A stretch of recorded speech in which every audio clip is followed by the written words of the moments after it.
ನೋಡ್ಬೋದು. ಇದು ಇದು ಕೆಳಗಡೆ ಹರಿಸಿದೀವಿ. ಓಕೆ ಹರಿಸ್ಬಿಟ್ಟು ಇದು ಅದ್ರ ಮೇಲೆ ಒಂದು ರ್ಯಾಪ್ಟ್ ಅಥವಾ ಥರ್ಮೋಕೋಲ್ ಶೀಟ್ ತರ ಅದು ಇಟ್ಟಿದೀವಿ. ಅದನ್ನ ಟೆರೇಸ್ ಗಾರ್ಡನ್ಗೆ ಆರಾಮಾಗಿ ಉಪಯೋಗಿಸ್ಬೋದು. ಇಲ್ಲಿ ಏನಾಗುತ್ತೆ, ನಾವು ಭೂಮಿಯಲ್ಲಿ ಕೆಲವು ಸಾರಗಳು ಸಿಗದೇ ಇರ್ಬೋದು. ಅದೇ ನಮ್ಮ ಗಿಡಕ್ಕೆ ಬೇಕಾಗಿದ್ದ 18 ಪೋಷಕಾಂಶಗಳನ್ನು ನಾವು ಇಲ್ಲಿ ಕೊಡ್ತೀವಿ. ಅದಕ್ಕೆ ಇದು ಏನು ಕಂಪ್ಲೀಟ್ ಪ್ಲಾಂಟ್ ಅಂತ ಹೇಳ್ಬೋದು. ಕಂಪ್ಲೀಟ್ ಮಾಡ್ತೀವಿ.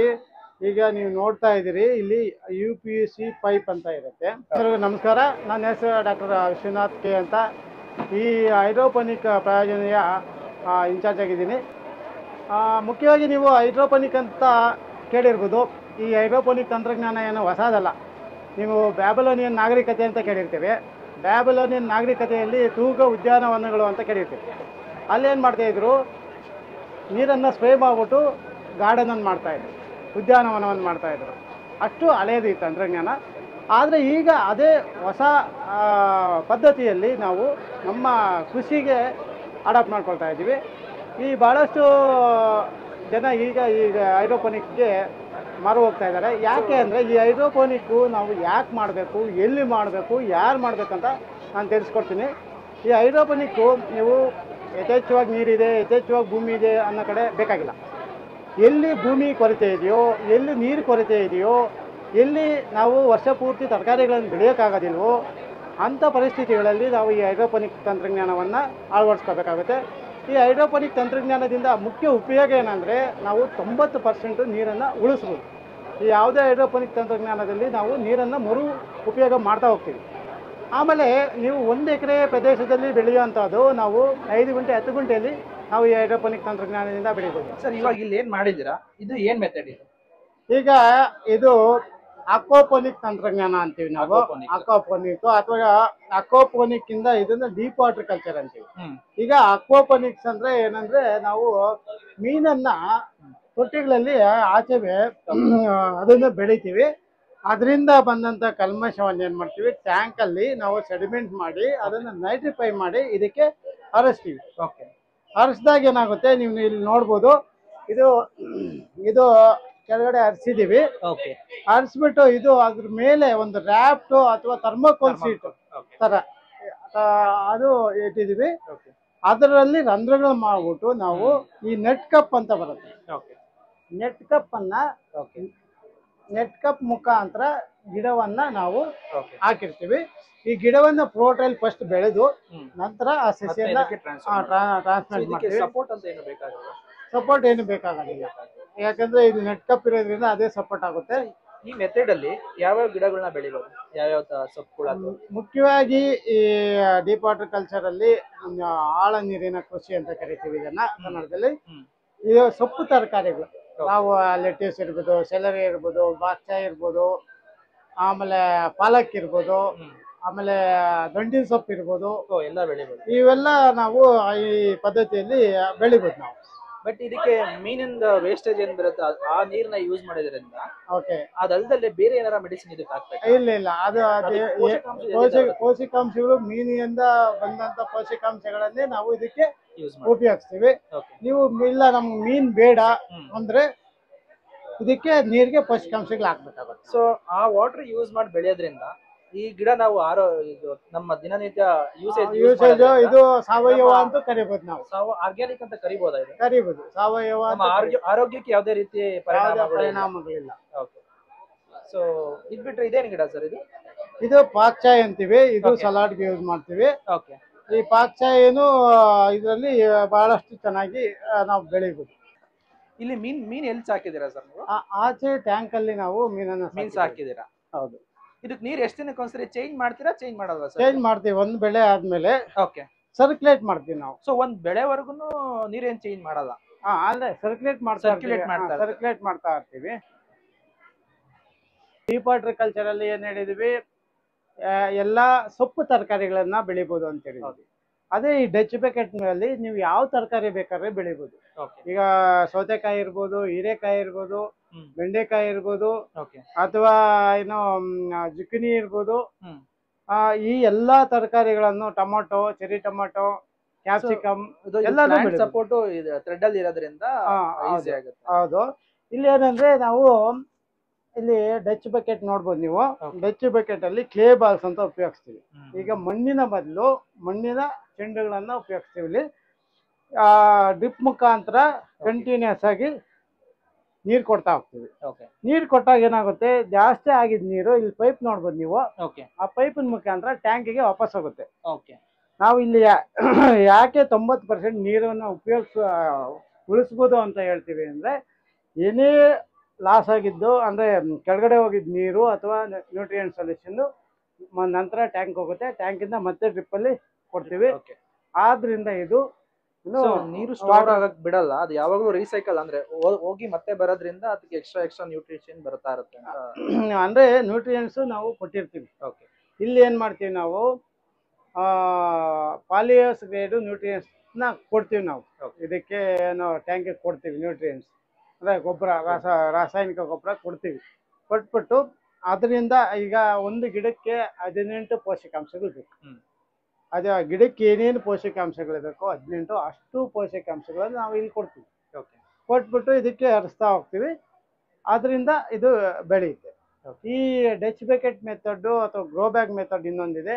ಈ ಎರಡು ಮೆಥಡ್ ಅನ್ನ ನಾವು ಯಾವುದೇ ತರಕಾರಿಯನ್ನ ಬೆಳೆಯೋದಕ್ಕೆ ಉಪಯೋಗಿಸ್ತೀವಿ. ನಾವು ಬೆಂಗಳೂರಲ್ಲಿ ಇರೋದ್ರಿಂದ ನಾರ್ಮಲ್ ಆಗಿ ಟೆರೆಸ್ ಗಾರ್ಡನ್ ಅಲ್ಲಿ ಇದನ್ನ ಆರಾಮಾಗಿ ಬೆಳಿಬೋದಾ? ಹೌದು, ಈ ತರ ಡಚ್ ಬಕೆಟ್ ಅಲ್ಲಿ ನಿಮ್ಗೆ ಟೆರೇಸ್ಗೆ ನೀರು ಹೋಗೋದಿಲ್ಲ. ಯಾಕಂದ್ರೆ ಜಾಸ್ತಿ ಆಗಿದ್ ನೀರು ಮತ್ತೆ ಟ್ಯಾಂಕ್ ಹೋಗುತ್ತೆ, ಟ್ಯಾಂಕಿಂದ ಮತ್ತೆ ಇಲ್ಲಿ ಬರುತ್ತೆ. ಆಯ್ತಾ, ಇದನ್ನ ಟೆರೇಸ್ ಗಾರ್ಡನ್ಗೆ ಆರಾಮಾಗಿ ಉಪಯೋಗಿಸ್ಬೋದು. ಸೊ ಇದ್ರಲ್ಲಿ ಒಳ್ಳೆ ಇಳುವರಿನ ನೋಡ್ತಾ ಇರ್ಬೋದು ನಾವು. ಎಲ್ಲಾ ಗಿಡದಲ್ಲೂ ಹೆವಿ ಕಾಯಿಗಳಂತೂ ಬಿಟ್ಟಿದೆ. ಹೌದು, ಈಗ ಮಾಮೂಲಿ ಪದ್ಧತಿ ಕಂಪೇರ್ ಮಾಡಿದ್ರೆ ಇದರಲ್ಲಿ 1.5 ಪಟ್ಟು ನಾವು ಇಳುವರಿ ಪಡಿಬಹುದು. ಯಾಕೆಂದ್ರೆ ನಾವು ಇಲ್ಲಿ ಉತ್ಕೃಷ್ಟವಾದ ಯಾವುದು ನ್ಯೂಟ್ರಿಯೆಂಟ್ ಸೊಲ್ಯೂಷನ್ ಕೊಡ್ತಾ ಹೋಗ್ತೀವಿ ಇದಕ್ಕೆ. ಅದರಿಂದ ಅದು ಚೆನ್ನಾಗಿ ತೆಗೆದುಕೊಂಡು ಬೆಳೀತಾ ಹೋಗುತ್ತೆ. ಸೊ ಅದೇ ಹೇಳ್ತಾ ಇದ್ದೆ, ಆರೋಗ್ಯಕ್ಕೆ ಹಾನಿಕಾರಕ ಇಲ್ಲ. ಈಗ ಯಾವುದೇ ನೀವು ಆರ್ಗ್ಯಾನಿಕಲ್ ಕೊಡಿ, ಇನ್ಆರ್ಗ್ಯಾನಿಕಲ್ ಕೊಡಿ. ಈಗ ನಾವು ಆರ್ಗ್ಯಾನಿಕ್ ಫರ್ಟಿಲೈಸರ್ ಕೊಡ್ತೀವಿ ಅಂತ ತಿಳ್ಕೊಳ್ಳಿ, ತಿಪ್ಪೆ ಗೊಬ್ಬರ ಕೊಡ್ತೀವಿ ಗಿಡಕ್ಕೆ, ಅದು ಅಯಾನಿಕ್ ಫಾರ್ಮ್ ಅಲ್ಲೇ ತಗೊಳ್ಳೋದು. ಅದೇ ತರ ನಾವು ಇಲ್ಲಿ ಯಾವುದೇ ನ್ಯೂಟ್ರಿಯೆಂಟ್ಸ್ ಕೊಟ್ರು ಅದು ಅಯಾನಿಕ್ ಫಾರ್ಮ್ ಅಲ್ಲೇ ತಗೊಳ್ಳೋದು. ಮುಖ್ಯವಾಗಿ ನಾವು ಗಿಡಕ್ಕೆ ಸ್ಪ್ರೇ ಕೊಡಬಾರ್ದು. ಸ್ಪ್ರೇ ಕೊಟ್ರೆ ಅದರಲ್ಲಿ ರೆಸಿಡ್ಯೂ ಅಂತ ಉಳ್ಕೊಳ್ಳುತ್ತೆ, ಅದು ನಮ್ಗೆ ತೊಂದರೆ ಆಗುತ್ತೆ. ಆದ್ರಿಂದ ಇಲ್ಲಿ ಏನಾಗುತ್ತೆ, ನಾವು ಭೂಮಿಯಲ್ಲಿ ಕೆಲವು ಸಾರಗಳು ಸಿಗದೇ ಇರ್ಬೋದು, ಅದೇ ನಮ್ಮ ಗಿಡಕ್ಕೆ ಬೇಕಾಗಿದ್ದ 18 ಪೋಷಕಾಂಶಗಳನ್ನು ನಾವು ಇಲ್ಲಿ ಕೊಡ್ತೀವಿ. ಅದಕ್ಕೆ ಇದು ಏನು ಕಂಪ್ಲೀಟ್ ಪ್ಲಾಂಟ್ ಅಂತ ಹೇಳ್ಬೋದು. ಕಂಪ್ಲೀಟ್ ನ್ಯೂಟ್ರಿಷನ್ ಅದರಲ್ಲಿರುತ್ತೆ. ಇದು ನಾವು ಏನು ಭೂಮಿಯಲ್ಲಿ ಬೆಳೆಯೋದಕ್ಕಿಂತ ಉತ್ಕೃಷ್ಟವಾಗೇ ಇರುತ್ತೆ. ಆಮೇಲೆ ಕ್ವಾಲಿಟಿ ಕಂಪೇರ್ ಮಾಡಿದಾಗ ಇದು ಕ್ವಾಲಿಟಿ ಅದಕ್ಕಿಂತ ತುಂಬಾ ಚೆನ್ನಾಗಿ. ಸೊ ಇವಾಗ ಅಲ್ಲೊಂದು ಮೆಥಡ್ ಹೇಳಿದ್ರ ನೀರಲ್ಲಿ ಬೆಳೀತಾರದು ಸರ್, ಇದೇನ್ ಮೆಥಡ್ ಸರ್ ಇದು? ಆಕ್ಚುಲಿ ಇದು NFT ಅಂತೀವಿ, nutrient film technique. Nutrient film technique ಅಂತೀವಿ, NFT ಅಂತ. ಹೈಡ್ರೋಪೋನಿಕ್ ಅಲ್ಲಿ ಬಹಳಷ್ಟು ಜನ ಈ NFT ಅನ್ನ ಉಪಯೋಗಿಸ್ತಾ ಇದ್ದಾರೆ. ಸೊ ನಾರ್ಮಲ್ ಆಗಿ ನಾವು ನೋಡಿದಾಗ ಟೆರೆಸ್ ಗಾರ್ಡನ್ ಇದು ಈಸಿಯಾಗಿ ಡೆಕೋರೇಟಿವ್ ಆಗಿರುತ್ತೆ, ಪ್ಲಸ್ ಏನೋ ಒಂದು ನಮ್ಮ ಮನೆಗೆ ಬೇಕಾದಂತ ಒಂದು ಐಟಮ್ ಗಳನ್ನ ಬೆಳೆಯಕ್ಕೆ ಈಸಿ ಆಗುತ್ತೆ. ಹೌದೌದು. ಇಲ್ಲಿ ಏನ್ ಮಾಡ್ತೀವಿ, ಈಗ ನೀವು ನೋಡ್ತಾ ಇದೀರಿ, ಇಲ್ಲಿ UPVC ಪೈಪ್ ಅಂತ ಇರುತ್ತೆ. ಈ ಪೈಪ್ ಅಲ್ಲಿ ಸಣ್ಣದಾಗಿ ನೀರನ್ನ ಹರಿಬಿಡ್ತೀವಿ. ನೀರು ಅಂದ್ರೆ ಏನೋ ನ್ಯೂಟ್ರಿಯೆಂಟ್ ಸೊಲ್ಯೂಷನ್ ಅಂತ, ಪೋಷಕಾಂಶಗಳ ದ್ರಾವಣ ಒಂದ ಕೊಡ್ತಾ ಹೋಗ್ತೀವಿ. ಆ ಪೋಷಕಾಂಶಗಳ ದ್ರಾವಣ ಏನಾಗುತ್ತೆ, ಇದ್ರ ಮೂಲಕ ಹರಿದು ಮತ್ತೆ ಟ್ಯಾಂಕ್ ಹೋಗುತ್ತೆ. ಮತ್ತೆ ಟ್ಯಾಂಕಿಂದ ಇಲ್ಲೂ ನೀರು ಸರ್ಕ್ಯುಲೇಟ್ ಆಗ್ತಾನೆ ಇರುತ್ತೆ. ಇಲ್ಲೂ ವೇಸ್ಟ್ ಆಗೋದಿಲ್ಲ, ಒಂದೇ ಒಂದು ತೊಟ್ಟು ವೇಸ್ಟ್ ಆಗೋದಿಲ್ಲ. ಸೊ ಇದು ನೆಟ್ ಪಾಟ್. ಇದು ನೆಟ್ ಪಾಟ್. ನೆಟ್ ಪಾಟ್ ಅಲ್ಲಿ ನಾವು ಸಸಿಯನ್ನ ಹಾಕಿ ಇದರಲ್ಲಿ ಇಡ್ತೀವಿ. ಕೆಳಗಡೆಯಿಂದ ಈ ಬೇರಿನ ಮುಖಾಂತರ ಅದು ಸಾರವನ್ನು ಹೀರ್ಕೊಂಡು ಅದು ಬೆಳೀತಾ ಹೋಗುತ್ತೆ. ಸೊ ಈ ಪ್ಲಾಂಟೇಶನ್ ಯಾವ್ಯಾವ್ದು ಗಿಡ ಸರ್? ಇದೇನ್ ಸರ್, ಇದೇನ್ ಗಿಡ ಇದು? ಇದು ಲೆಟ್ಯೂಸು, ಇದು ಅಮರಾಂತಸ್ ಅಂತೀವಲ್ಲ, ಗಿಡ ತರ. ದಂಟಿನ ಸೊಪ್ಪೆ. ಇದು ದಂಟಿನ ಸೊಪ್ಪು, ಇದು ಕೆಂಪು ದಂಟಿನ ಸೊಪ್ಪು. ಓಕೆ. ಸೊ ಇವಾಗ ಒಂದು ಸ್ಟ್ಯಾಂಡ್ ಮಾಡಕ್ಕೆ ಎಷ್ಟು ಖರ್ಚಾಗ್ಬೋದು ಅಂತ ಐಡಿಯಾ ಇದೆ ಸರ್? ಈಗ ಹೌದು, ಒಂದು 400 ಸಸಿ, 400 ಗಿಡ ಬೆಳೆಯೋದಕ್ಕೆ ನಮ್ಗೆ ಹೆಚ್ಚು ಕಮ್ಮಿ 15,000 ಇಂದ 20,000 ಖರ್ಚಾಗುತ್ತೆ. ಸೊ ಆಮೇಲೆ ಒಂದು ಸಲ ಇದನ್ನ ಮಾಡ್ಕೊಬಿಟ್ರೆ ಇದು ನಿಮಗೆ 20-25 ವರ್ಷ ಹಂಗೆ ಇರುತ್ತೆ, ಅದು ಏನು ತೊಂದರೆ ಆಗೋದಿಲ್ಲ. ಓಕೆ. ಸೊ ಮತ್ತೆ ಇದು ಪ್ಲಾಸ್ಟಿಕ್ ಆಗಿರೋದ್ರಿಂದ ಹಾ. ಆರೋಗ್ಯಕ್ಕೆ ಏನಾರ ಹಾನಿಕರ ಹಾ, ಆಗುತ್ತಾ? ಈಗ ಅದು ನಾನು ಹೇಳ್ಬೇಕಿತ್ತು, ಇದು UPVC ಅಂತ ಕರಿತೀವಿ. Okay. ಈ ಮಾಮೂಲಿ ಇದರಿಂದ ಹ್ಮ್. PVC ಯೂಸ್ ಮಾಡಿದ್ರೆ ಅದರಲ್ಲಿ ಫಿನಾಲ್ಸ್, ಲೆಡ್ ಎಲ್ಲ ಇರುತ್ತೆ. Okay. ಅದಕ್ಕೋಸ್ಕರ UPVC ವೈಟ್ ಕಲರ್ White. ಇರುತ್ತೆ ಯೂಶಲಿ. Okay. UPVC ಅನ್ನೇ ಉಪಯೋಗಿಸ್ಬೇಕಾಗುತ್ತೆ. ನಾವು ಯಾವುದೇ ಹೈಡ್ರೋಪೋನಿಕ್ ಮಾಡ್ಬೇಕಾದ್ರೆ UPVC ಉಪಯೋಗಿಸಿದ್ರೆ ಅದರಲ್ಲಿ ಯಾವುದೇ ಕಲ್ಮಶ ಇರೋದಿಲ್ಲ. ಓಕೆ, ಆಗ್ತಾ ಇರುತ್ತೆ, ಒಂದೊಂದ್ ಟೈಮ್ ನೀರು ಒಂದೊಂದ್ ಟೈಮ್ ನಿಂತಿರುತ್ತೆ. ಓಕೆ. ಸೊ ಇದರಿಂದ ಸಣ್ಣ ಸಣ್ಣ ಕೀಟಗಳು ಏನಾರ ಬಂದು ಅದು ಆರೋಗ್ಯಕ್ಕೆ ಏನಾರ ತೊಂದರೆ ಮಾಡುತ್ತೆ ಸರ್? ಇಲ್ಲ, ಇಲ್ಲಿ ನೀರು ಕಂಟಿನ್ಯೂಸ್ ಹೋಗ್ತಾ ಇರುತ್ತೆ. ಪಾಚಿ ಮಾತ್ರ ಬೆಳೆಯುತ್ತೆ ಅಷ್ಟೇ. ಪಾಚಿ. ಪಾಚೆ ಬೆಳೆಯುತ್ತೆ, ಎಲ್ಲೆಲ್ಲಿ ಬೆಳಕು ಬೀಳುತ್ತೆ ಅಲ್ಲಿ ಪಾಚೆ ಬೆಳೆಯುತ್ತೆ ಅಷ್ಟೇ. ಓಕೆ. ಯಾವುದೇ ಕೀಟಗಳು ಯೂಶಲಿ ಇಲ್ಲಿ ಬರೋದಿಲ್ಲ. ಓಕೆ. ಆಯ್ತಾ. ಕೀಟಗಳು ಬಂದ್ರೂ ಅಷ್ಟೇ ನಾವು ಅದಕ್ಕೆ ಸಾವಯವವಾಗಿ ಕಂಟ್ರೋಲ್ ಮಾಡ್ತೀವಿ. ಈಗ ಬೆಳ್ಳುಳ್ಳಿ, ಶುಂಠಿ, ಅದನ್ನ ಆಮೇಲೆ ಬೆಲ್ಲ, ಅವನ್ನ ಮೂರನ್ನು ಗ್ರೈಂಡ್ ಮಾಡಿ ಅದು ನೆನೆ ಇಟ್ಟು ಅದರಿಂದ ಎಕ್ಸ್ಟ್ರಾಕ್ಟ್ ಮಾಡಿರೋ ಸಾರನ್ನ ನಾವು ಇದಕ್ಕೆ ಸ್ಪ್ರೇ ಕೊಡ್ತೀವಿ. ಓಕೆ. ಅದರಿಂದ ಏನಾಗುತ್ತೆ, ಕಂಟ್ರೋಲ್ ಆಗುತ್ತೆ. ಇಲ್ಲಿ ಯಾವುದೇ ಕೀಟಗಳು ಬರೋ ಪ್ರಮೇಯ ಬಹಳಷ್ಟು ಕಮ್ಮಿ. ಓಕೆ ಸರ್, ಅಲ್ಲಿ ಸ್ಟ್ಯಾಂಡ್ ಡಿಫ್ರೆಂಟ್ ಇದೆ, ಇದೊಂದು ಸ್ಟ್ಯಾಂಡ್ ಡಿಫ್ರೆಂಟ್ ಇದೆ. ಅಲ್ಲಿ ಈಗ 3 ತರ ಸ್ಟ್ಯಾಂಡ್ ಮಾಡ್ಬೋದು ನಾವು. ಓಕೆ. ಒಂದು ಫ್ಲಾಟ್ ಬೆಡ್ ಅಂತೀವಿ, ಟೇಬಲ್ ಟೈಪ್ ಇರುತ್ತೆ. ಓಕೆ. ಎರಡನೇದು ಎ ಫ್ರೇಮ್ ಅಂತೀವಿ, Okay. ಎ shape ಅಲ್ಲಿ ಇರುತ್ತೆ. ಓಕೆ. ಇದು ಐ ಫ್ರೇಮ್ ಅಂತೀವಿ ಅಥವಾ ವರ್ಟಿಕಲ್. ಸೊ ನಮ್ಗೆ ಯಾವ ತರ ಜಾಗ ಸೆಟ್ ಆಗುತ್ತೆ ಅದ್ರ ಮೇಲೆ ಹೌದೌದು. ಈ ತರ ಈಗ design ಏನಾಗುತ್ತೆ, ಫ್ಲಾಟ್ ಬೆಡ್ ಅಲ್ಲಿ ಏನೋ ಸ್ವಲ್ಪ ಕಮ್ಮಿ ಸಸಿ ಇಡಿಸುತ್ತೆ. ಹ್ಮ್. ಎ ಫ್ರೇಮ್ ಅಲ್ಲಿ ಅದಕ್ಕಿಂತ ಜಾಸ್ತಿ ಸಸಿಯನ್ನು ನಾವು ಅಕಾಮಡೇಟ್ ಮಾಡ್ಬೋದು. ಈ ಐ ಫ್ರೇಮ್ ಅಲ್ಲಿ ಅದಕ್ಕಿಂತ ಹೆಚ್ಚು ಸಸಿ, ಅಂದ್ರೆ 1 ಮೀಟರ್ಗೆ ಜಾಸ್ತಿ ಸಸಿ ಅನ್ನ ನಾವು ಇಲ್ಲಿ ಅಕಾಮಡೇಟ್ ಮಾಡ್ತೀವಿ.